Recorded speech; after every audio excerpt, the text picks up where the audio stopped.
All right, here's the situation, chat. So there's an individual on the internet. Many of you may have heard of, many of you may not have. So we're going to do a little survey right now. How many of you know, I'm going to bring up a picture here. How many of you know who this man is? How many of you have seen this man? Thank you, dear boy. How many of you know who this individual is? How many of you have seen this guy? Real question here. Real genuine question here. How many of you have seen this individual before? Do you know his name?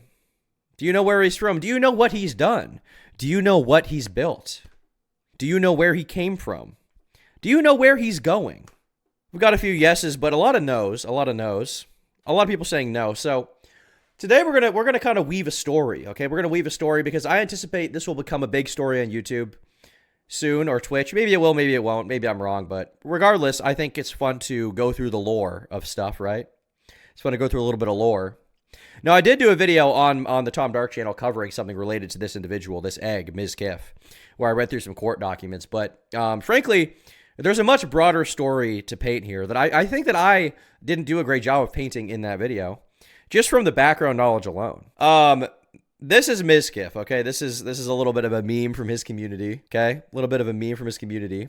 This is Mizkif, okay? Mizkif, at one point in time, what the was just in my mouth? I just found a piece of something. Whatever.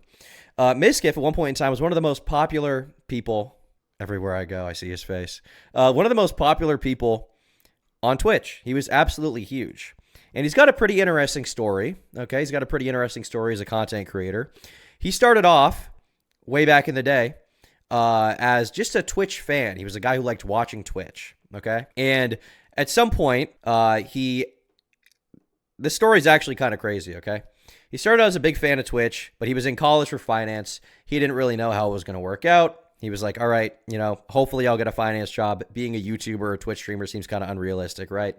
So one day, he has basically some kind of extreme chest pain. I believe he wakes up in the middle of the night with an extreme chest pain. He's in extreme agony. He has to go to the hospital.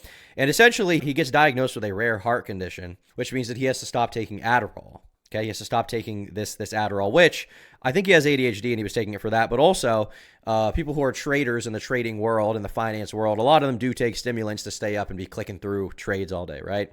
So he couldn't do that. He could not go along with his finance career anymore in his mind.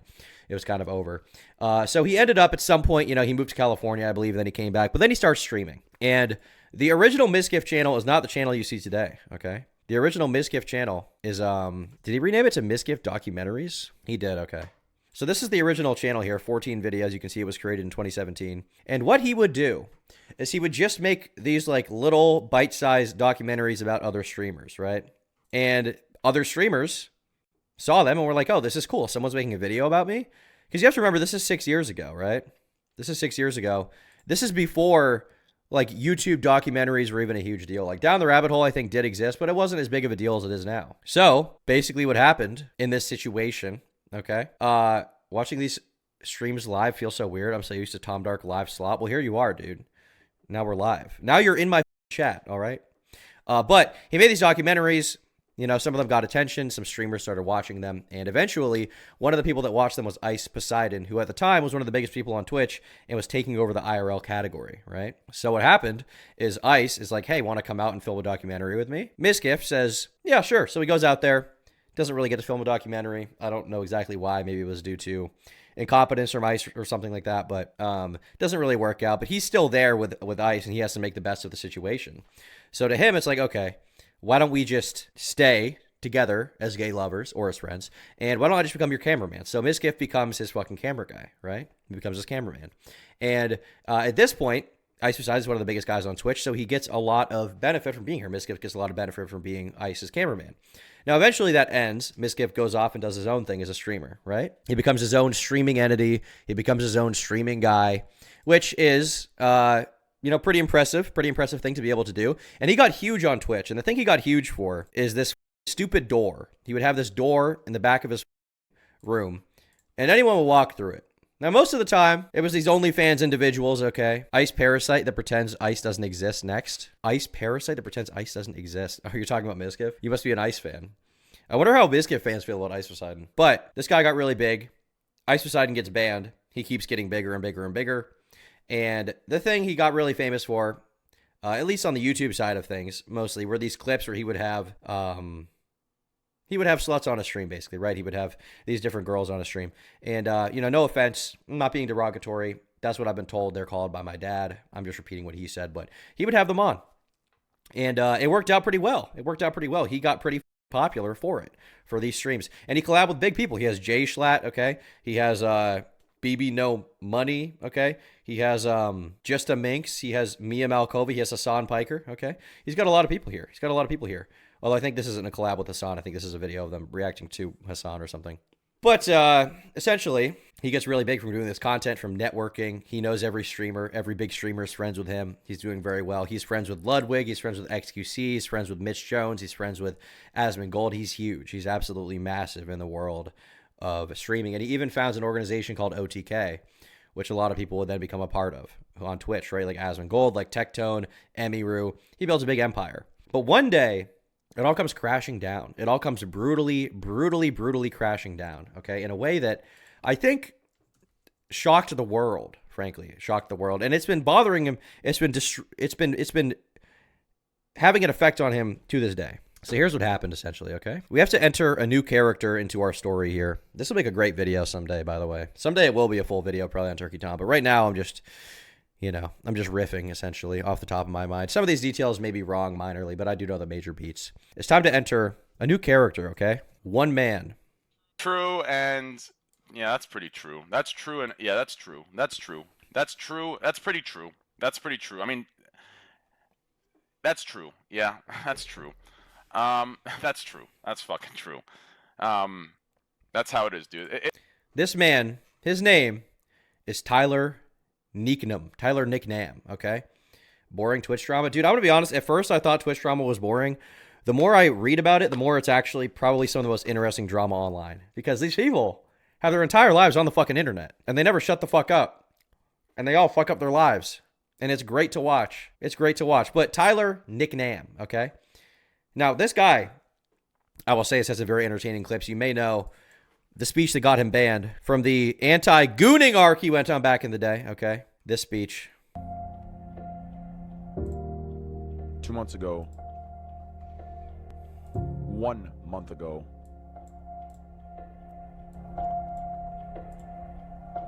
I was hated. Not given a chance. Listen, torn down by fellow peers, friends on Twitter and Twitch that fucked with me, that sat there and opened up to me, sat there and befriended me, disappeared, unfollowed, And this is a speech he gave during the e-thought epidemic on Twitch, okay? The gooning epidemic where girls would... This was like the start of girls like turning around and having their ass and their, camel toe very visible on Twitch streams. This is the speech he gave. Light. I'm the light. Goddamn savior. No more. Say no more to these goddamn using women. I am the leader. From now on, we will not give you money. From now on, we will not sub to you. From now on, we will do nothing unless you prove to us it is not an act. I'm sorry, we're watching too much of this. I just can't get over how keynote this speech is, dude. Carrie Kelpie and Loaded Boomstick, thanks for coming, members. What are you going to do to give the versions in your chat, Thomas? Roar for us? Roar! He looks like a literal caveman, like one of the prehistoric Neanderthal, the type you see in a textbook or museum. So you get the idea. He gave this speech, but this is way back in the day. This is just to establish who Trainwreck is. Now, Train eventually became a popular gambling streamer on Twitch. He was losing millions and millions of dollars and making millions and millions of dollars. And he later went on to become one of the founders of Stake because of that. But that's, a little bit in the future, Stake. Really what we're focusing on here is the fact that gambling on Twitch was a big deal when it was happening for a few reasons. First of all, the streams are wildly popular with XQC, Aiden Ross, and Trainwreck doing stuff like this. And at the same time, another big deal was the opinion of it from other streamers. And one of the biggest streamers at the time was Mizkif. He was absolutely huge, okay? And it all started with Slicker. Now, Slicker was a gambling addict who was known in the Twitch community, and he managed to basically scam $300,000 from different people, streamer friends of his. This was covered by Critical, Ludwig, CoffeeZilla. It was a huge deal. And it started a conversation really on Twitch, which was already bubbling, about the dangers of gambling addiction, because Slicker was a scumbag, but he's also a scumbag with a real addiction, which is gambling addiction, right? Which is a real thing, and it is a big deal. And he managed to get $300,000 out of this. Now, at the time, many individuals were talking about it, including Hassan's editor, Austin Ox, who I haven't seen on Twitter in a bit, but he was tweeting a lot about it at the time. And at the time, there were also a lot of conversations about Twitch staff perhaps being in bed with train wrecks or something like that from Austin Ox. I don't know how real all that is. But the situation here is that gambling content became a big conversation on Twitter. Okay, people are talking about it. A lot of streamers are talking about it, including Mizkif. So here's the conversation. So Asmongold starts off this thread. He says, how the fuck is Slicker not banned on Twitch? Guy literally uses the platform to defraud dozens of people, streamers and viewers alike, and admits it. Jadion is still a sitting perma, while Slicker gets to go live and laugh about an actual crime. It's an absolute disgrace at Twitch. So this happens. And Train responds to him. Okay, Train wants to weigh in here. And here's what Train said. Because Train is a big problem with the mainstream people on Twitch. As he communicated in that video, he feels outside, he feels excised by the rest of the Twitch community. He wanted to weigh in. He said, because your pals decided it was in their best interest to use and platform the very person that scammed everyone for his horse racing and tennis bets to somehow twist it and wager their war against me. And we both know deep down why the insecure little man is doing this, right? So this happens.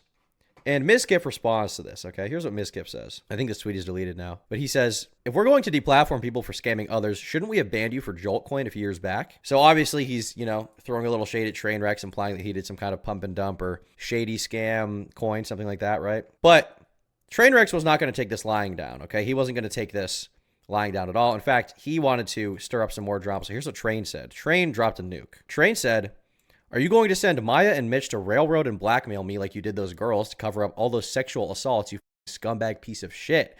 You want to come at me and make shit up? Then you better be sure you don't live in a glass house, you insecure pussy. Here's what Trainwreck said, right? And people at the time did not know what he was talking about. They didn't. They had no idea. They were like, what the fuck? You're implying that Mizkif covered up a sexual assault? Do you have evidence for that, right? And this then became the biggest drama on Twitch. And you can see that because the first day, you had everybody talking about Slicker, and then literally the next day you had everybody talking about OTK and this allegation of covering up sexual assault. Now, I have covered some of the court documents on stream a little bit, but I figure it would be good to go back through this and see what the popular opinion was like at the time regarding the situation. And I think the guy to cover this is going to be Jabroni, who did a video about it, okay? Twitch's darkest allegations. This is a video from 2 years ago. Now, the info in this video may be out of date. It may not be great. I don't really know. But this video, I think, does represent the popular opinion, at least at the time, on the Twitch community, right? On the Twitch side of things. It's the morning of July 6, 2021. Maya Higa wakes up her housemates Mitch Jones and Mizkif in a panic. Something is seriously wrong and they have to act now. The three of them have made successful careers online, with Maya and Mizkif's growing popularity on Twitch and Mitch Jones' streaming and music career. Mizkif has worked to build up a network of content creators in Austin, Texas over the last several years, along with a loyal fan base. Together, they have millions of followers and tens of thousands of concurrent viewers. But all of that is in jeopardy right now because of allegations against a fourth housemate. Overnight, a streamer called Novaru made some very serious allegations against Mizkif's best friend, Crazy Slick. After Maya wakes Mitch and Mizkif up, they discuss what they need to do next. Maya and Mitch leave the house to visit with a streamer named Adriana Lee. Adriana was about to write a twit longer that she had never intended to release, but now she was backed into a corner with no other way out. If you believe one group of people, what you're about to hear is the story of Mizkif believing his best friend and defending him until the bitter end based on the information he was given. If you believe another group of people, this is the tale of a dark conspiracy and cover-up in an effort to protect a dangerous person. What makes these allegations so sinister is not only what was alleged to have happened at a party back in 2020, but the alleged cover-up that destroyed friendships, careers, and lives. Let's take a look at the evidence together and see what makes these Twitch's darkest allegations. So to be clear, the reason why this is so big, partially, is because Mizkif at the time was running OTK, and he was like the biggest one of the biggest streamers in the world, right? He was huge. He was friends with all these guys. And on top of that, Twitch was at the time was seen as like different from Hollywood, right? It was seen different from Hollywood. And, this is after Me Too had happened in Hollywood when we found out Harvey Weinstein and all this stuff, covering up sexual assault stuff. So people were very sensitive to that kind of thing. And so online, then at the same time, we had this wave of allegations about different people. And Mizkif was undoubtedly one of the faces of Twitch. And after the situation, Mizkif's mental state seems to have been fucking destroyed. I've covered this on stream before a little bit, but if you look at like videos of him before this and after, he looks fucked up. He looks seriously fucked up. Because this essentially made the claim that he these allegations, you know, made the claim and created a idea on the internet, whether it's true or not, that he covered up sexual assault, right? That he is one of these Hollywood types that, you know, had a friend who sexually assaulted a girl and then fucking just like let it happen and then blacklisted her, right? That was the allegation being made at the time. So that's essentially the way that this all went down in terms of the public narrative. And I'll be honest, me at the time, I also had this belief. Now, I'm not saying I don't have that belief, but what I am doing is I'm trying to go through all this stuff before we come to any conclusion about it. But I undoubtedly had the same negative opinion of Mizkif. In fact, when Leafy was live and I called him at one point in time, I think I told him about Mizkif. I think I was like, I think Mizkif's the guy who covered up sexual assault. And I think that is what I said to Leafy. So undoubtedly, this narrative was very pervasive, right? These people are all corrupt rats. They're idiots. They need you and I to be the villain. They need their heroes to be the heroes. None of this is about truth. People I've literally known for years, like we're super close with, have turned on me and tried to come. This is the girl who was the victim, basically, right? In the story. Adriana Lee. Small level streamer, I would say, at the time. Fenty for 100 says, you inspired me to get Camel Crushes instead of my regular Newports while I was sick. I think they may have killed the sickness. Appreciate it, man. Also, happy holidays and Merry Christmas. You better spend this on Zins and Twisted Teas. Zins I will, probably not Twisted Teas because I just haven't been drinking lately, but I do appreciate the dono and I will buy some Zins undoubtedly. Come up with some random reason to not like me. Their careers are also taking a toll, and it's not fair to them that their careers are taking a toll for something that happened to me when I was sleeping. Something I didn't even want to fucking say. Something Novaru fucking came out about. Did Miz explicitly give direction to you and Maya and whoever the fuck else was in that room to go to Adriana's house and to quote unquote downplay the situation or find a way to save Slick's ass?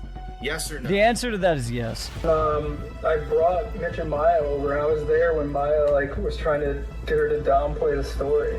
And because of Mizkif, this dude was able to just be a creep to even more girls. I was there with her while she was writing it, but it was not like I'm not like holding a gun to this girl's head. I'm not like trying to pay her off. I'm not blackmailing her into saying what I want her to say.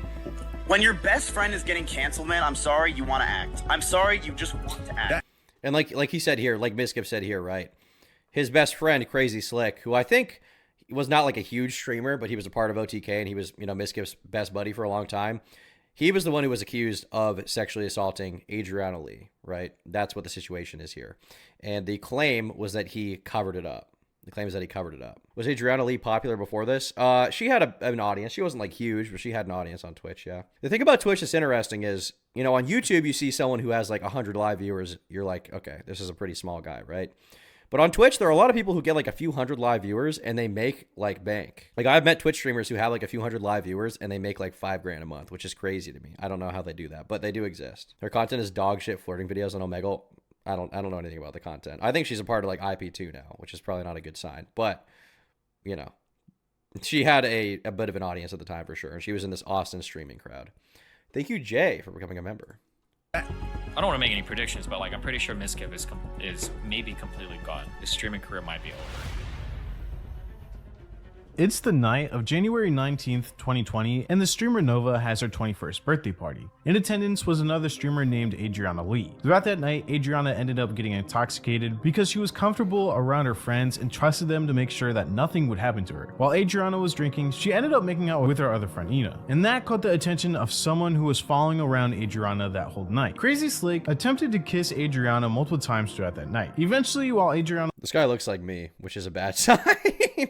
Considering the drama, but this guy kind of looks like me, to be honest with you. I think he does. I was really drunk. Crazy Slick ended up making out with her in the kitchen of the Airbnb, and after this, Adriana went into a room with all of her friends where she should have been able to relax and pass out without any worry that someone would bother her. But multiple times that night, Crazy Slick came into the room and touched her neck and chest, claiming that he was checking her pulse because he was supposedly worried about her. After this incident, Adriana Lee felt like it wasn't a huge deal and wasn't going to speak on it, but that would all change 18 months later in July July of 2021 when Nova spoke about the incident on her live stream. Now, even though Nova didn't mention Adriana by name, she did make the whole situation pretty obvious, getting to a point where Adriana had to make a tweet longer about the incident and how she felt really uncomfortable with Crazy Slick, and how she was also angry with Nova because it wasn't her situation to talk about, and her and Nova were never really friends. Crazy Slick looked like a creep and ended up making a tweet longer apologizing for his actions and making Adriana and her friends feel very uncomfortable, but he insisted that he was only going into that room to make sure that Adriana was okay.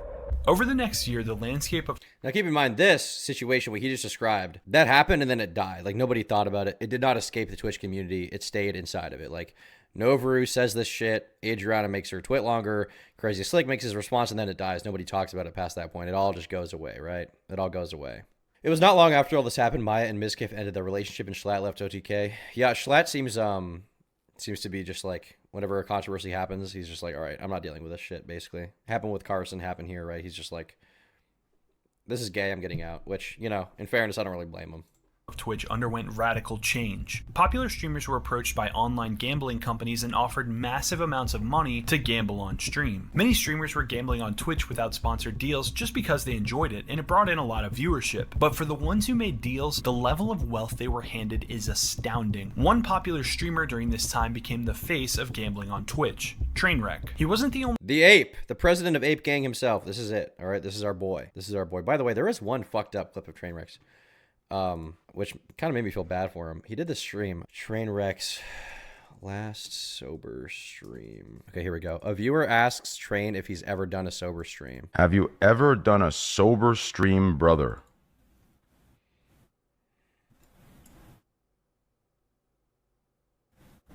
His face. His fucking face.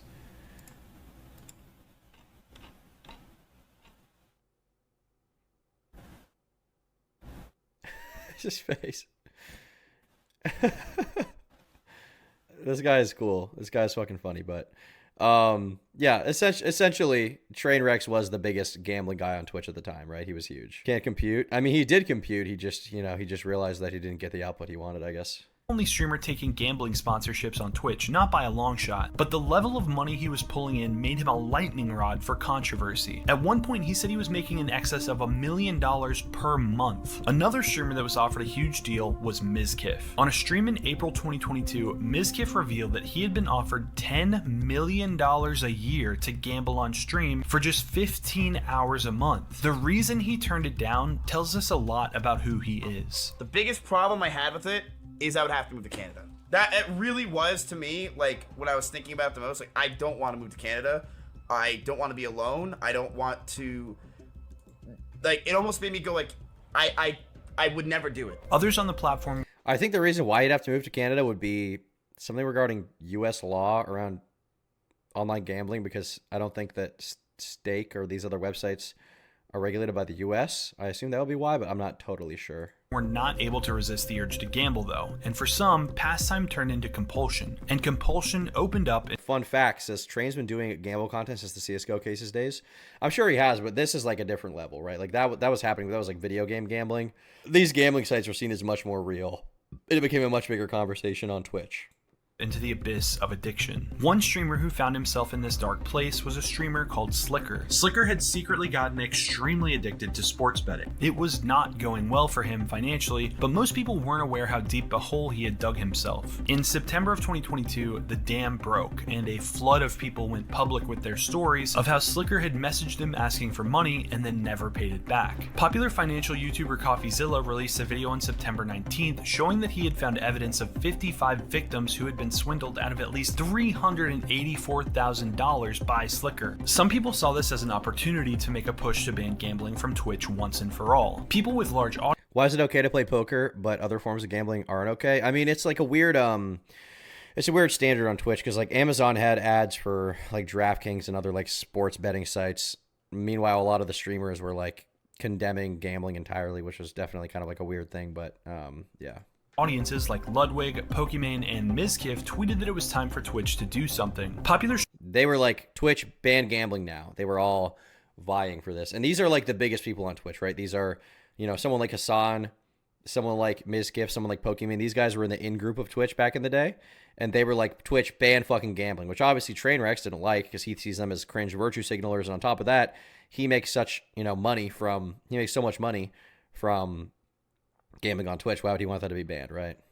Streamer Asmongold tweeted, "How in the f is Slicker not banned on Twitch? Guy literally uses the platform to defraud dozens of people, streamers and viewers alike, and admits it. Gideon is still sitting a perma while Slicker gets to go live and laugh about an actual crime. It's an absolute disgrace, Twitch." Trainwreck replied, "Because your pals decided it was in their best interest to use." So this is that thread we looked at that really changed the game. And platform the very person that scammed everyone for his horse racing and tennis bets to somehow twist it and wage their war against me. And we both know deep down why the insecure little man is doing this. The person Train was referring to was quick to reply, "If we're going to deplatform people for scamming others, shouldn't we have banned you for Joltcoin a few years back?" What Train replied turned out to be an absolute bombshell. "Are you going to send Maya and Mitch to railroad and blackmail me like you did those girls to cover up all those sexual assaults, you f***ing scumbag piece of... Then you better be sure you don't live in a glass house, you insecure..." Mizkif was quick to delete his tweet, and Train clarified that he wasn't alleging that Mizkif assaulted women, but that he orchestrated cover-ups for his friends, exactly how my tweet reads. What the hell was Train talking about? For many, this was the first time they had heard about any of this. Did Mizkif really orchestrate a cover-up to protect his... So this is the big thing here, right? Because at this point, most people had just condemned Crazy Slick right off the bat. So they were like, all right, Crazy Slick sucks. But did Mizkif and Maya and Mitch Jones, like, did they try to cover up this sexual assault? That was the big question. Now, I will say, from Train, publicizing that, is that a good thing? Probably. But I do take kind of issue with the fact that, he was speaking on the victim's behalf. I don't really like that. I feel like he didn't need to be the one to come out with that. It's her story at the end of the day, whether he was right or not. He was kind of using it as like ironically, a gambling chip in this drama. But this is what happened. This is how it went. His friend, and what actually happened at that party back in 2020. Over the next few days, some things would become even more obscured. People would give accounts of the events that contradicted other people's stories, and sometimes even their... So this is Mitch Jones, and Mizkif and him are seemingly not friends anymore. You guys may know this because video actually came out of Mizkif beating the fuck out of him. This is from a security camera recording. I was at his house, we were arguing, and then I asked him for a ride home. Get in his car, we're still arguing, and that's when we drive past this part of the neighborhood where the camera caught the assault, and I have the evidence right here.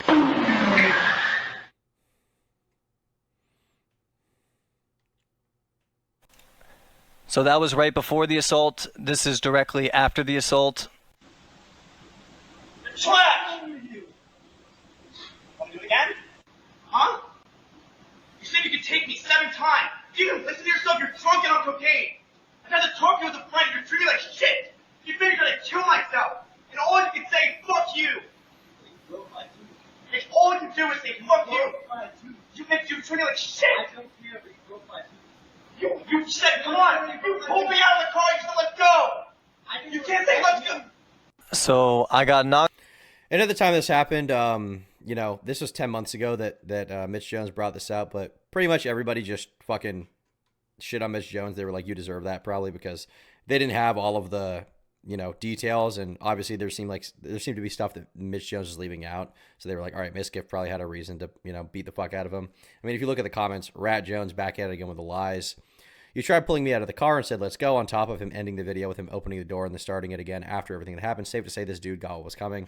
So people basically think that this guy was the aggressor and Mizkif was justified in beating the fuck out of him, right? That's the situation there. But they were friends back in the day. Their own. New information came out that was never made public the first time this was talked about in 2021. Novaru had told the story originally without Adriana's consent, 18 months after the night of the party. Adriana herself says she was drunk and passed out and doesn't remember what happened. She also said that she had only recently learned that it was SA. Without video evidence, it's hard to really know exactly what happened that night because it's one person's word against another's. Even so, a damning picture of Slick's character began to emerge as women began to contact Adriana to share their their stories about their experiences with Slick. They said that Slick sent them inappropriate messages, wouldn't take no for an answer, touched them inappropriately, sent unsolicited inappropriate pictures, and more. Adriana posted stories from at least 10 other women about their experiences with Crazy Slick. While the specific events of the night of the party were disputed, now no one could deny that Slick was at best a creep. Many people started to question why Train had brought all this up now. Why use it as ammo during an argument about gambling? Train addressed this, saying that people shouldn't be worried about the timing, but instead the content of what was said. Adriana had this to say. I'm sick of everybody coming at X and coming at Train saying, you guys knew you were waiting for the right time to drop it. It was the right time to drop it, because if it was dropped any... You can see this is Hassan reacting to it. So obviously this is one of the biggest things on Twitch at the time that it happened, right? Destiny also reacted to all this stuff, and it was huge drama. He had huge streams reacting to everything that was going on. There were leaked calls, there were leaked messages, there were various people like, you know, Mitch Jones talking about it on streams, and then you'd have Mizkif talking about it, and it was like, I can't even stress how big this was. Like, Moist Critical was covering this and made everyone in the situation just look fucking horrible. other time, now I'll tell you this, if it was dropped any other time, it would have gotten pushed under the rug just like it was before. Slick himself tweeted, I never checked her pulse on her chest, I checked her neck and wrist only. He would go on later in the day to delete this tweet. After this, Slick went dark. Late that night, Mizkif took to his offline chat. I'm worried about him. He's not home. I don't know where he is. He just said that he's going to a girl's house, but I don't know where he is. Stop being worried about Slick. Asmon said he doesn't want anyone to have contact with him. How stupid is that? I do care. He's my best friend, my rock for 4 years. This shit is so hard. Bro, please, where's Slick? I can't find him. The sudden disappearance of Crazy Slick wasn't the only problem Mizkif was facing at the moment. If Mizkif and others had used one situation to try and get gambling banned, some people were using this situation to try and take down Mizkif. One of those people was Ice Poseidon, a permanently banned ex-Twitch streamer who Mizkif used to work with, but they'd since had a falling out. The night Slick went missing, Ice Poseidon tweeted, Mizkif, I brought you into this world and now I'm taking you out, along with 4 screenshots of Miz saying racial slurs. Mizkif had Yeah, so I mean, Ice Poseidon was just like, look, Mizkif, fuck you. You came on my stream, you got off my stream, I got banned, then you get big on Twitch, you start shit-talking me, it's over for you, fuck you. So he leaked all these N-word DMs, which, in fairness, Ice Poseidon didn't care about it. He was just bringing it up as like an own on Mizkif, but that's essentially what happened here, right? Because on Twitch, definitely at the time, like, saying racial slurs was not a favorable thing, right? So, you know, he was like breaking the PC image, I guess, that Mizkif had in his eyes. Already apologized for these in the past, but they added fuel to a fire that was getting out of control. Someone on Twitter posted a clip that went viral of Mizkif talking about the Adriana situation sometime in the past. I don't think there's a single person that we used to hang out with that doesn't hang out with Slick anymore because of what happened. I actually think there's literally none. Because the reality is, worst comes to worst of it, it's in like sexual harassment, right? I mean, like, no one, of what you can deem of it, it's sexual harassment, whatever. At a low scale, it's not really a big deal. I don't think people really gave a shit and really cared. Everything coming... And obviously, that clip looked very, very bad at the time. I don't think there's any denying that. That was one of the big clips that was brought up, is like, Mizkif is covering this up. He covered up the sexual assault. Now, in fairness to him, that clip was from the prior allegations when they thought that the worst thing Slick did was like be a little bit weird. They didn't think that he was like sexually assaulting anyone, but that is, you know, from the past, not from the current allegations. But it was obviously brought up as like, what the fuck's going on here, you know? Not a good look, they would say. Coming out looked extremely damning for Mizkif and Maya. Mitch Jones had helped them back in 2021, but now he was turning on them. When asked what instructions Mizkif gave them before they went to Adriana's house the day she wrote her twit longer, Mitch had this to say. The exact words that were said were like, Maya, you are Maya Higa. You know who you are. You're a woman. She'll listen to you. Not like maybe listen's the wrong word, but you know what I mean. She... Like, does that make any sense? Those were along the lines. And then he looked at me and he was like, Mitch, you should shut the fuck up and not say a goddamn thing. And that was that. While all of this was playing out online, unknown to the public, many of the people involved got in a Discord call to hash all this out. Unknown to the other people in the call, one of them was recording it. The entire call got leaked. YouTube streamer Destiny was given a copy of the recording, which took place on the night of September 19th, and he began to analyze it live on his stream. By this point, a huge number of people were following the story. Reddit was exploding with conspiracy theories, and hundreds of clips regarding the situation clogged the front page of LSF, and news outlets began picking up the story. Destiny went live to analyze the leaked call, and his stream reached over 58,000 concurrent viewers at one point. The situation had spiraled. And to be clear, I think that's maybe the highest viewership he's ever gotten, but if not, it's definitely up there. Like, he was covering drama from the Twitch community, and it was so big he had, like, election stream. Like, when I was on his election stream, when I was on Destiny's election stream, I think he had 75,000 live viewers, okay? When he was covering the drama, when he was covering the Twitch drama, not the election, not the United States presidential election, which, keep in mind, is a political streamer, that should be his biggest thing. He got a ton of views talking about the Twitch drama. That is how big it was. And it got clipped on YouTube, and his videos all got like 1 million views per clip, right? It was huge. Spiraled from a Twitter argument into a full-blown catastrophe for everyone involved in less than 24 hours. As Destiny began his leak... Who recorded the call? I don't know if we know. I assume Mitch Jones, but I don't know if we know. Several new details came to light that weren't clear before, and new characters in the story were revealed. The heated conversation in the leaked call quickly focused onto figuring out what actually happened the day Mitch and Maya went to visit Adriana, the day she rode her twit longer. One of the people on the call was Barry. Barry is an old-school Twitch personality and friend of Mitch Jones. It turns out he went with Maya and Mitch Jones to see Adriana the day she rode the twit longer. His claims about what really happened would shed new light on the situation. It's basically Maya gaslighting Adriana the whole time, basically saying, "Are you sure this is what Slick did to you? You're pretty drunk. You wouldn't remember it. Are you sure? That doesn't sound something like Slick would do. We know Slick." And then she was like, "If you tweet longer, Crazy Slick, this won't be good for your streaming career." Destiny was quick to point out that everyone on this call had an agenda or a side of the story they were trying to push, which would color the way they described past events heavily. This is where the real fork in the road starts. But to be clear, like, the narrative that came out from this, right, the kind of conversation, was essentially, so Mizkif, the big streamer, he doesn't go to the house, but the idea was, like, Mizkif is friends with Crazy Slick. Crazy Slick is accused of this sexual misconduct. And the idea behind it was that he sent three of his boys, or I think actually three, I don't remember everyone, but I know it was Maya and Mitch Jones, and then I think one other person. The idea was that he sent them to silence Adriana Lee.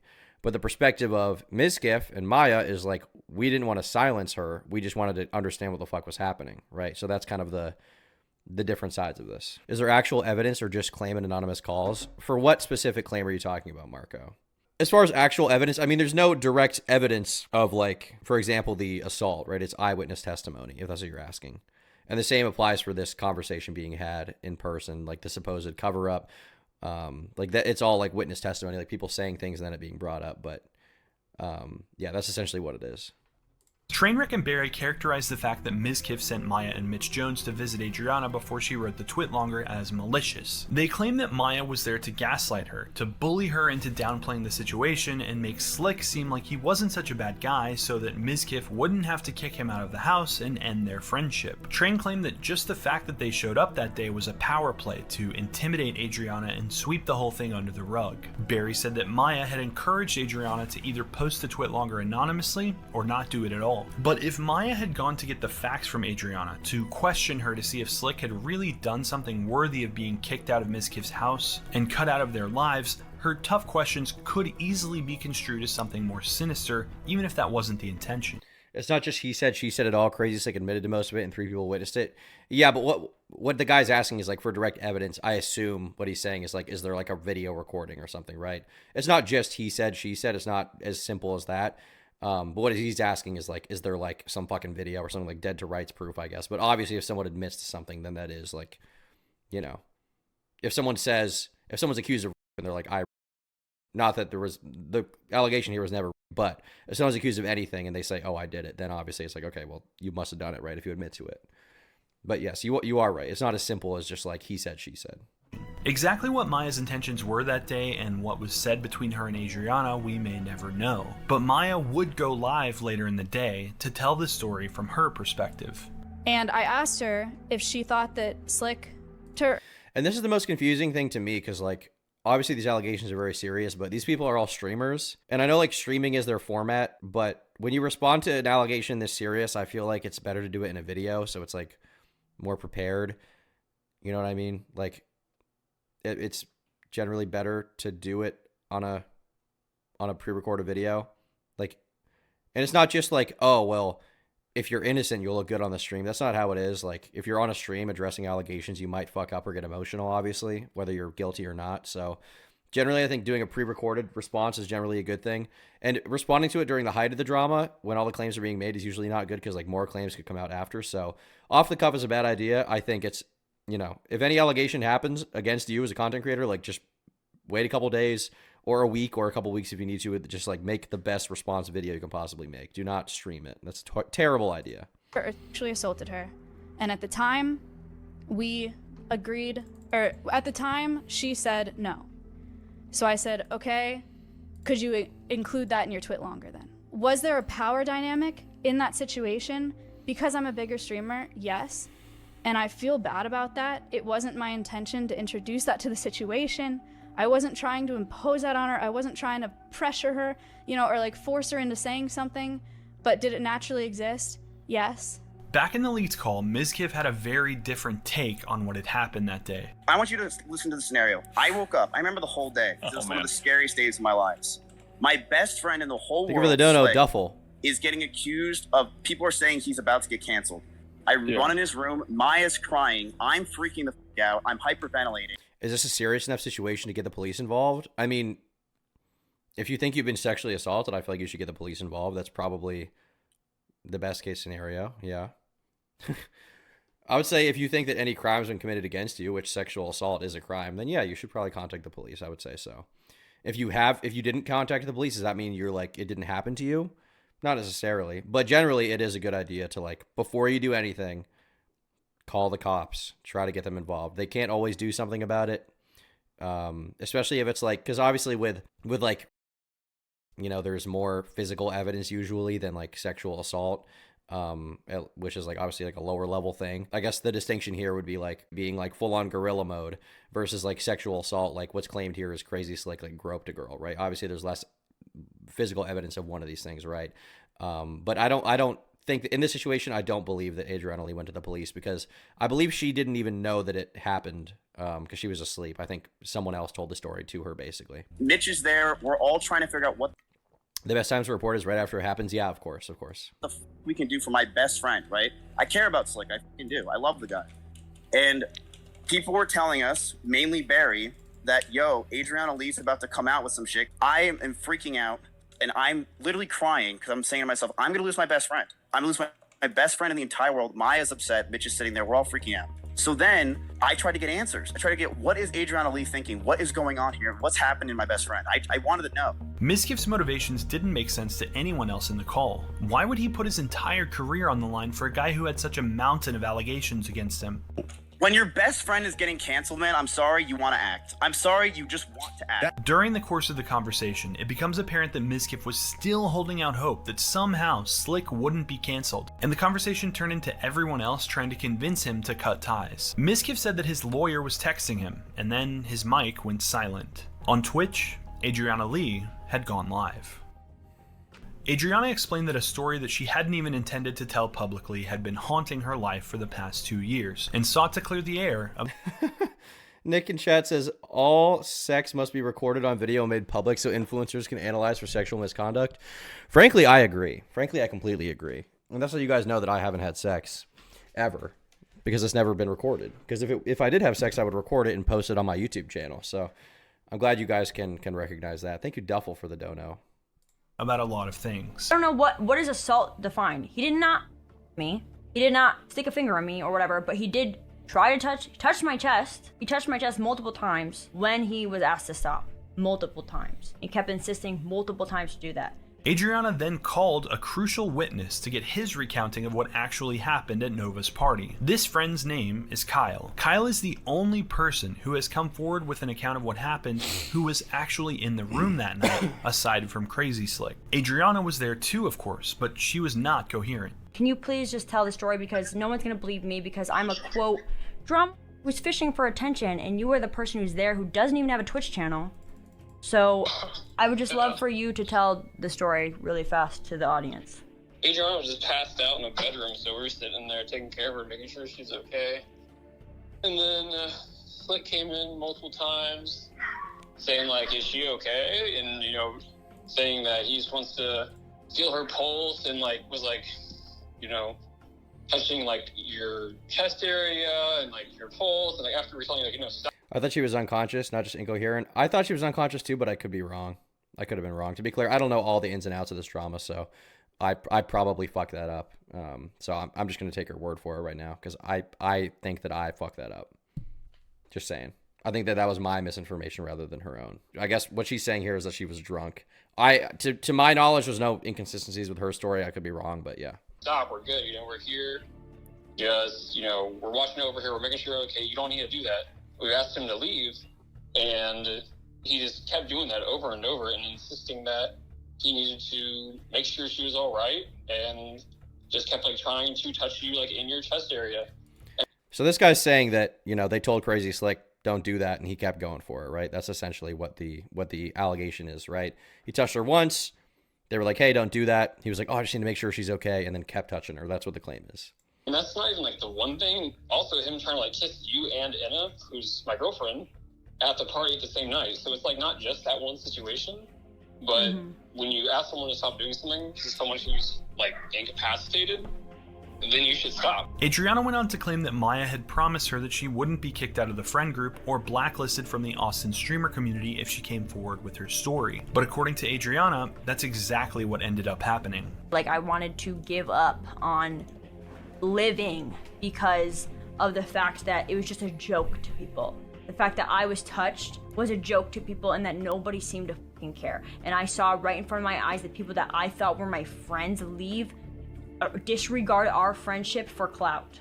The next day on September 20th, Slick was found. And when they say Slick was found, the reason why is because he went missing, and they assumed that he sent some goodbye messages, I think, so they thought he was gonna like himself, but they did eventually find Crazy Slick. Pulse check boob grab is nasty work. You know, it is nasty work, but you know what?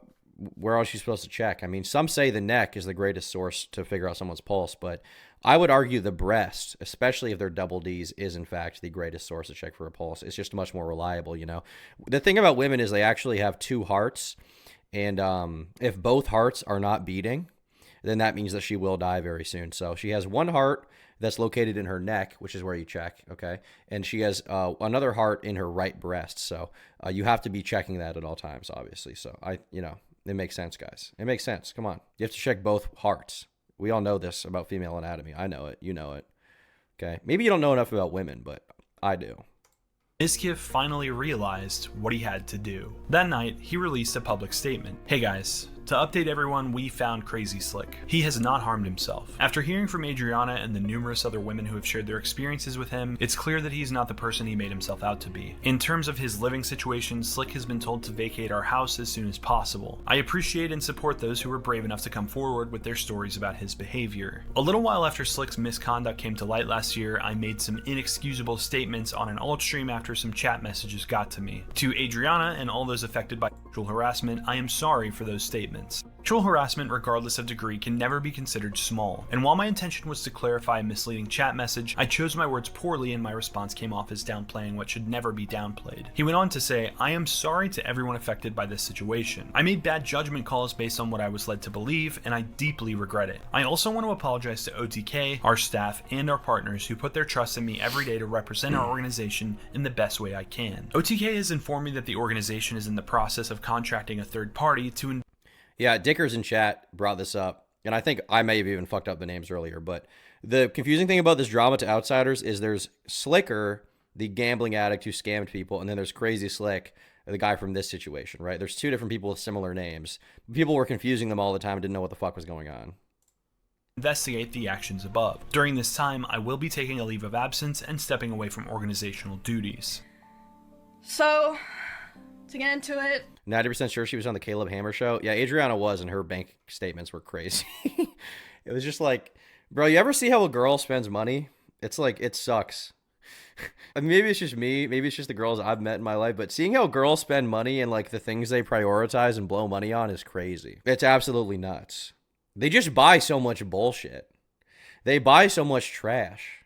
They really do. It's not just food, dude. It's not just food. Food is not the priority. It's like toys. It's like silly toys. It's like bullshit. Like my biggest bill every month is like my fucking mortgage on my house, right? The biggest bill that a girl will have on her credit card statement is like 100 plushies, 100 toys, 100 knickknacks for her outfit. It's crazy. It's insane. It's absolutely insane, dude. I'm not trying to stall or anything, just wanted to preface everything properly.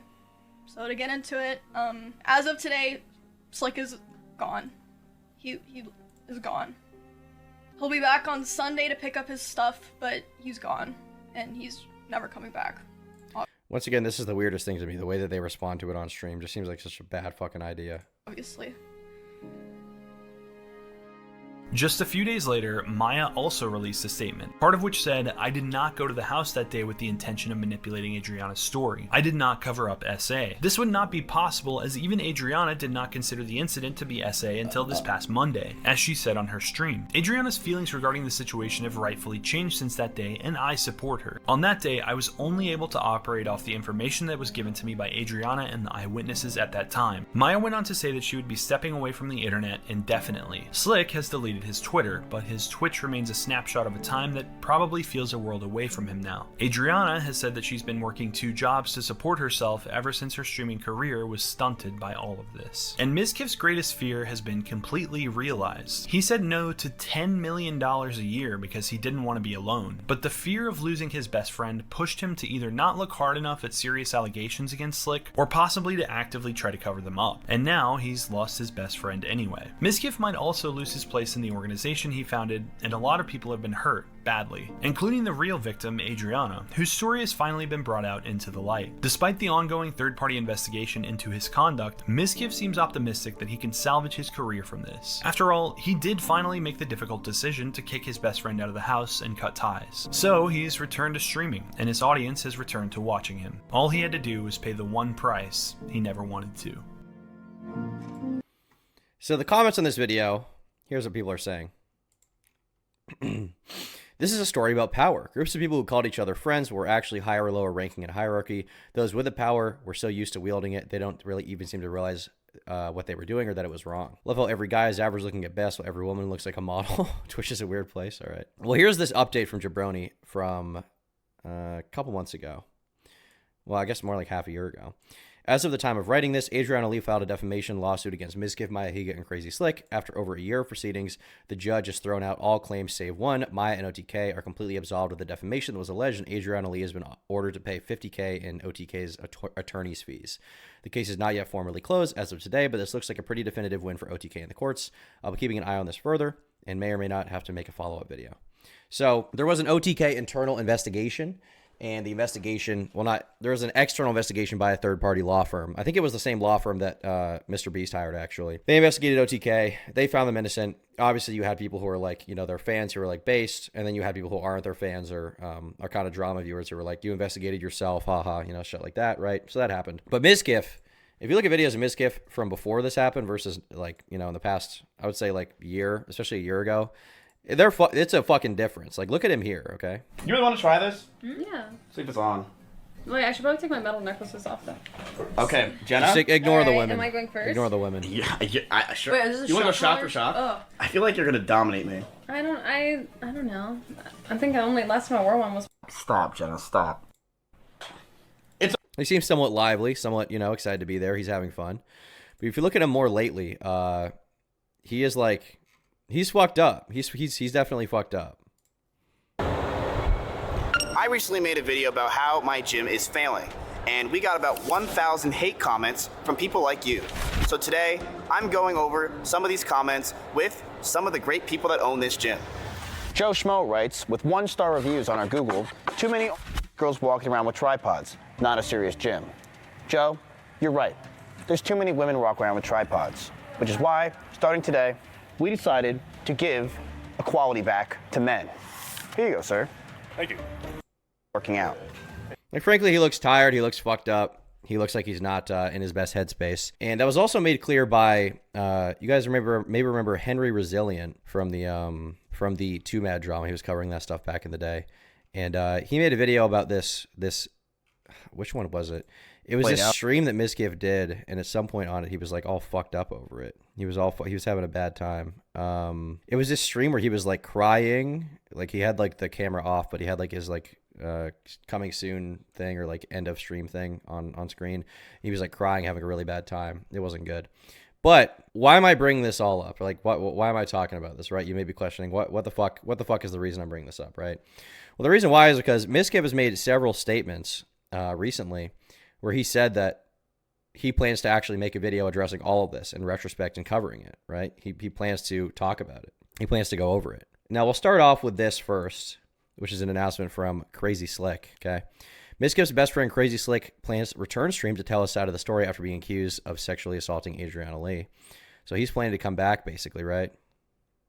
He's planning to come back and tell his story, which is a big change because the guy who was the most, targeted and talked about in this entire story says he wants to respond years later. And we also have this clip from Mizkif where he talks about it. You think a lot of it comes back to Twitch after his contract ends? I can care less. By the way, Chad, I think I'm going to make a video soon about all the drama that happened 2 years ago and how all the bullshit happened and ruined my life. I'm ready for it. It's been too long, everybody. I mean, it's time to do it now, boys. I mean, I literally went to court and won. So, I mean, what is everyone to say when they're like, oh, Mizkif investigated himself? Nope, I fucking won in court. For what, you're only going to dig that shit up? Nope. I don't give a fuck. I need to say this. I'm tired of it being just something that lingers in my life. I want a concrete video that shows I literally won in court. I want a concrete video that shows I literally got investigated and proven false. I want a concrete video that shows that literally it was all lies and everyone in the Twitch community realized that in 2 weeks, but no one else knew it because they were spreading lies and misinformation. All that needs to be said and done so I can finally move on from this. How I lost $300,000, how I tried to kill. He should just get therapy. I mean, here's the thing, right? There's a few angles to this. Now, firstly, just because you win in the course doesn't mean you did nothing wrong. Maybe you did nothing legally wrong, but doesn't mean you did nothing wrong. That's one angle of it. But at the same time, there is a lot of like murky questions about the situation and what actually happened. So, he does have a right to respond, I think. How good his response is, I think, will definitely matter. And once he releases it, there's going to be people cross-referencing it with the old clips and stuff. And if you leave something out, people are going to criticize that. But I personally am excited. The essay never went to court. The cover-up stuff did. That's true. Yes, it did go to court. The cover-up stuff did go to court. But that's obviously the biggest claim from him, right? Because Mizkif isn't accused of sexual assault. Mizkif is accused of the cover-up. And he is saying that, it all got dropped. He won in court, right? Essentially what he is saying. Hey, Tom, I want to give you something back for making my work days easier to get through. Been listening for a long time. Never caught a stream. Keep on staying base, never goon. Thanks for the dono, buddy. Appreciate it. Good luck at work. Myself, how it ruined my life, how I can't. Interesting how he went from saying she did get assaulted to now saying she was lying due to winning the defamation case. I mean, he didn't say that she was lying about the sexual assault. He said that she was lying about the cover-up. That's what he's saying now. Back in the day, I don't think he ever accused her of lying. But in fairness, when you're accused of covering up a sexual assault or you're accused of anything online, the immediate response of just denying it with no evidence or backup is usually not a good idea, right? In fairness. I'm not trying to go out on a limb and defend Mizkif here. I don't know Mizkif. I don't know any of these people. I was not involved. I was not there. So I don't know how this is going to go down, really, to be honest with you. But I am curious to see what happens, right? I feel like I'm like an outside observer. I get to watch this all go down and see what's going on. And you know what? Maybe Mizkif will have a good response. Maybe he'll somehow blow Adriana out of the water. Maybe it'll be bad and he'll get shit on again. Who knows? Can't sleep still because of it, how I've never been able to recover, how mentally exhausted I am, how I've lost so many viewers and fans over it over years. It is finally time for me to talk about it after 2 years. It is finally time. Now, I'm going to be honest. I don't think that people are going to really feel bad for Mizkif for the mental health stuff. I think that maybe that will go with it if he proves his point, but I don't think the thing to focus on is going to be him like being over it or being depressed over it. I think the thing to focus on is just going to be, if he wants to debunk these allegations, the thing to focus on is just the factual basis of it, because there's nothing people hate more than playing the victim, right? If you do a video responding to allegations, false allegations, and the video is all about how it hurt you and how you feel, and it's not about the details, you're going to really lose on that, right? People won't give a shit. People don't want to hear you cry. People on the internet are not going to feel bad for you.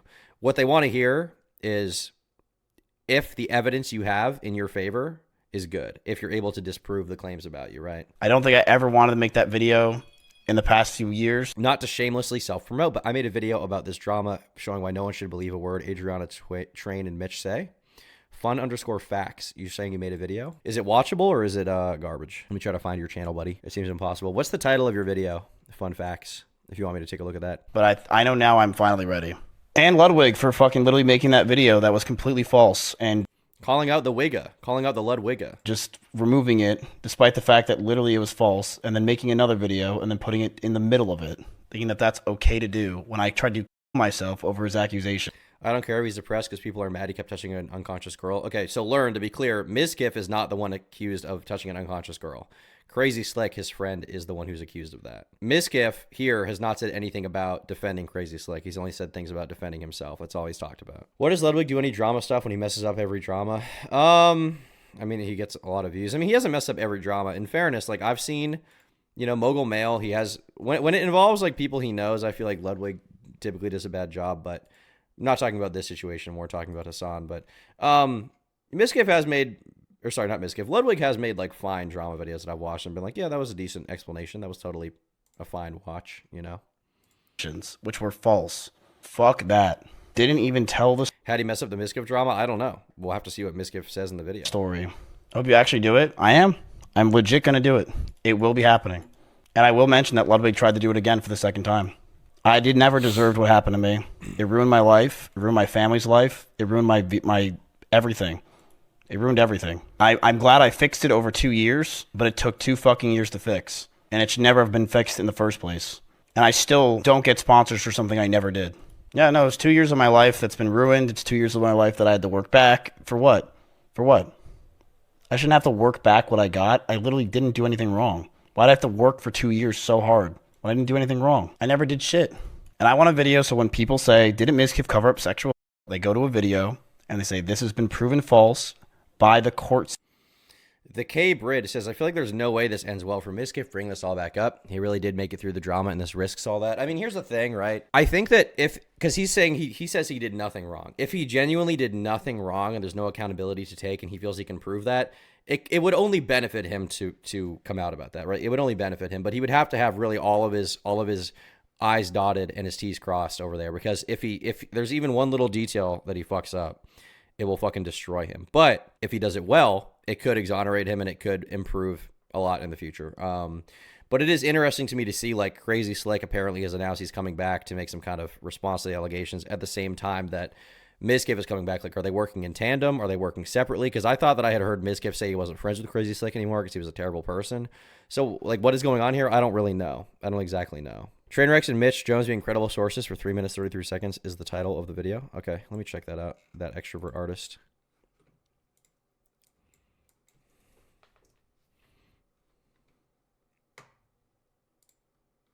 Well, the problem is I Maya couldn't because she invited wasn't me to a comfortable, little and I didn't animal want to use her shit as sanctuary animal. That's volunteer fucked up, you know? I love animals. I have a bird But then she over told me there. that she's I had coming out and another she's ready. bird. So I'm like, fuck it. I love birds. There's also a clip. I didn't really get to find it before I came on the stream. It was kind of last minute. She gave me the green light. I'm sorry that all this is being brought up. Like, it's kind of not what I wanted to do. I want to play the new Fortnite season today. She gave me the green light. This is something I didn't want to do. Oh, so you're saying essentially the point of these is like Train is saying he got the green light, but she's saying I didn't want to talk about it, right? That's what the point of this is. I mean, maybe there's contradictory clips even outside of this. I don't exactly know, but yeah, interesting. Do today. She gave me the green light. It's something that, you know, obviously isn't something I'm excited to do. We both kind of went in on it together. I didn't think that something like this would happen. I don't think Mizkif did nothing wrong. Didn't he literally say in the phone call something along the lines of when your friend's getting canceled, you want to defend them? I mean, that's the thing is, Ellie, like, when your friend is getting canceled, you do want to defend them. Like, that is the case. Like, the way that you actually do it publicly matters. Like, if you find out that there's like credible evidence against your friend, you defend them past that point publicly. Obviously, you can be criticized for that. But like, let's say hypothetically, I found out that one of my good YouTube friends was having accusations made against them, right? Now, generally, my motto is like, if I have a friend on YouTube, I'll probably just not talk about it. I'm not going to go publicly and defend them about it all the time, but I'm generally just not going to talk about it because I have like a bias there. I have like a vested interest, obviously, because I have a personal relationship with them. So if they're my good buddy, I'll probably just not talk about it. But obviously, instinctively, you know, when you see your friend getting shit on, you feel bad for them and you want to defend them to an extent. So like the emotional response does make sense. That's like a human thing. The problem is if there's credible evidence against them and you then publicly defend them, you know, the human aspect of that then kind of goes out the window because it's like, well, now you're publicly influencing the drama and you're shitting on somebody who's a victim. But the question is, you know, is Adriana a victim? I mean, she very well may be. It seems like that to me so far, but maybe Crazy Slick will have some crazy fucking response. I was under the impression he kind of admitted to it, but maybe he'll have some crazy response to it that will like change the game. And the question also becomes like, what is the deal with Mizkif? Like, you know, because the claim was like Mizkif covered it up. There's like kind of 3 different angles of this, maybe even more, but it's like, okay, one perspective is Mizkif directly covered it up on purpose. One is like negligence, like he accidentally covered it up because it's his friend. And one of them is he's completely innocent. Now, generally, in my mind, the truth is somewhere in the middle of these stories. I doubt that Mizkif was like being the most evil guy of all time, trying to cover up and ruin Adriana's career, like maliciously. But it's also unlikely, given the clips and like leaked calls that I've heard, that he is completely innocent. But maybe that is the case. Maybe his video is going to be super convincing. You know, it might that might be it. That maybe I don't know. Who knows how it's going to go from here? He seems so confident that I'm like, okay, let's fucking hear him out. You know what I mean? Like, it's not our truth to tell. It's Adriana's, and I had to wait until she was mentally strong. I just got off work of my real job that I have to work now. And Why now of all times? Why now? I mean, clearly it's been on his mind, right? Like he's not, clearly Mizkif's not over it. He said it's fucked up his sleep. He said it made him depressed. He said he wants to anhero himself. You know, he wants to buy a rope, so to speak, or he's thought about it. And I guess he feels like he got wronged by the internet, and that's why, right? He feels like he got shafted. logged on to Twitter and I saw this. Dude, I have literally like not been in any drama in like 4 or 5 years, man. Nor do I speak on drama, because like... Well, I can say with confidence that this is a fucking lie from Mitch, because he always speaks about drama. When it comes to things that are very serious, it's like farming it for content, it just doesn't feel like the right move. Okay, virtue signaling. The thing is, like, do I go on stream and just say the truth from my point of view? I don't want to do that. I really don't want to do that. If that's true, that's sad, but if Mizkif tried to cover it up, he shouldn't feel good. I mean, I agree with your statement, but, you know, the question is if right now. The question is if. Feel like so sad right now. I feel like I'm being used as a guinea pig. I know the full truth, and I'm going to say the full truth. I just wanted to hear her talk. I had nothing to say to her other than that. Mitch was there saying those things, trying to, thank you, trying to make me not say as my, oh, well, you know, like, he would never do that, blah, blah, blah, blah, like, you just shouldn't say anything, like, that's for, oh, man. Anything, I mean, it was mainly Maya and Adriana Lee talking. Mitch was there saying those things, trying to make me not say as my, I know I didn't do anything, but the thing is, I actually feel somewhat guilty, because if she actually covered it up and then... From what I remember, the consensus around Mitch Jones during the situation was he was kind of playing both sides and wasn't a great actor in it. He was trying to make himself look good in certain situations to, you know, tell people what they wanted to hear. Didn't tell me when I asked. Mitch was there saying those things. Because a lot of the time I just spent outside with the fucking dogs because they were dope. Mitch was there. I don't know if there was any downplaying, but this... Was Barry in the room when you were out in the backyard? Yeah, Barry was in there the entire time. Barry was just sitting, I think he was just sitting on like the kitchen table or something. Me and Maya really need to start that podcast. Even though you didn't do anything, Mitch, it was Maya. I hung out with Slick before I listened. Yeah, but I was there. I hung out with But It wasn't for me. you literally, like, I can defend you. You literally did nothing. Mitch was there saying those things, trying to make me not say as much. You know what I'm saying? Like, I was never biased, bro. So, that's what's going on right now. We're kind of in the calm before the storm. So, yeah, the audio in this video was fucking cancer, dude. I can't watch this, but we're kind of in the calm before the storm right now. We're kind of like, you know, the calm before the storm previously was the gambling drama starts, and then we get the like real Twitch drama. You can see right there, there's me covering the lawsuit and how it was failing 9 months ago on stream. I read that with I read that with a law-abiding individual. But now the question is Mizkif going to be able to turn this around? Why is Miz so caught up on this? I mean, I guess it's like a public image thing, you know? I mean, to an extent, for sure. It's a public image thing. He doesn't want to look bad. But he seems to feel like he was wronged. So, yeah, that's where we're at right now. We're kind of waiting to see how this goes. I don't know how it's going to go down. I don't know what's going to happen. When Miz's video comes out, if it does come out, because he's talked about this a few times on stream, I think. When it comes out, I'll cover it and give him a fair shake. You know, if it's good, it's good. If it's bad, it's bad. But also, I think part of the plan is going to be when that video comes out. Ideally, I'd like to cross-reference everything. Has Miz's career been ruined, or is it just his image that's taken a hit? I mean, he's still pretty big on Twitch. Yeah, I think that it would be cool to watch whatever his response is and then cross-reference it with all the old shit and see if it adds up. But yeah, Mizkif's career wasn't ruined. He still gets good viewers, but he did like take a break from streaming, and it definitely, like, at the time he was seen as like the epitome of good guy on Twitch to an extent. He kind of had that Ludwig swag, and that's kind of gone away now for sure. So yeah, I don't know. I'm curious to see how it all goes, really. Why wouldn't he fight for his image or whatever when he went through the lawsuit and won, not like a year later? Well, to be clear, the lawsuit, I believe, has had multiple claims that have been like systematically dropped over time. And I think recently there was a development, but yeah, that's my understanding. But it was already like years ago. It was already like years ago that the drama happened. So it makes sense to wait until the response is good, I guess. But yeah, I don't know. We'll see. We'll see what happens, man. But yeah, that's where we're at right now. We got some Twitch drama brewing. I don't know how it's gonna go. We'll just have to see. We'll just have to see. I did at one point have when I covered this before, I had a long email that I got from some guy that wanted me to cover this stuff, and he kind of explained a lot of it in his words. And I was actually, a while ago, I was planning on doing a video about Mizkif's career and including this stuff.